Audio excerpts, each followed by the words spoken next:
Coach, you took on Michigan this past Monday. Obviously, there were spurts that were good and then spurts I'm sure you wish you could have had back. What was your message to the team, and what did you like as a whole from the team? Yeah, I think we showed that we can compete, especially in the first half. Even though I still didn't feel like our execution level was very good, and that's again Michigan, give them all the credit in the world.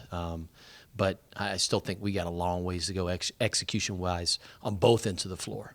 Shot selection, figuring out how the game's going to be played by the opponent, and then making that adjustment mid-game, how they're trying to scheme us. We have to be willing to make those adjustments and figure them out, and then apply it very, very quickly. And I think we got to continue to grow in those areas. And I think if we do, then I think we'll be able to compete with anybody on our schedule. What do those type of games do for you? Obviously we've touched on, throughout the season so far how young your team still is. That type of environment. For a lot of guys, pretty new experiences to them, and that just that type of bigger game. At least maybe not. You take every game serious, but obviously just a bigger opponent.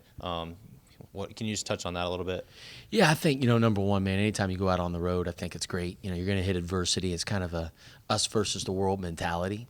And when you go to play at a place like Michigan, who's got obviously all the tradition and history that they have in their program, and Dusty May's put together a really good roster there, year one.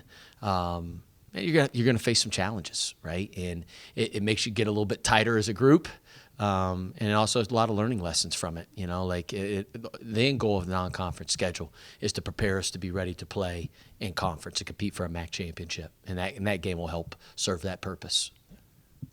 You're getting ready now for the Fort Myers Classic, traveling this weekend and then heading into a matchup with Siena on Monday. Can you just touch on them a little bit? Yeah, number one, man, we're excited to play in it. It's an opportunity to win a championship, and in order to win a championship, you got to win the first game against Siena.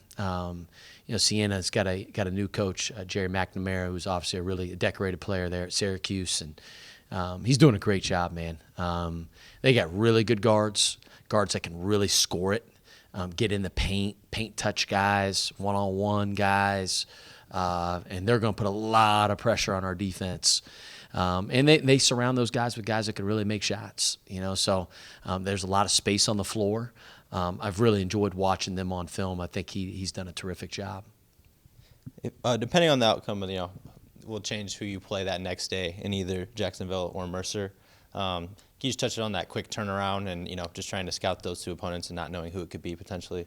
Yeah, it kind of puts us in a MAC tournament type of setting, right? You win a game, then you got to quickly turn the page and go game next day. So I'm excited about that to kind of help give our guys that experience of how quickly we're going to have to turn the page, regardless of the outcome versus Siena. We'll have to go over personnel. We'll have to be able to go over the keys of the game. Ultimately, it'll be more about us than the opponent. It's about our system. We don't change much game to game.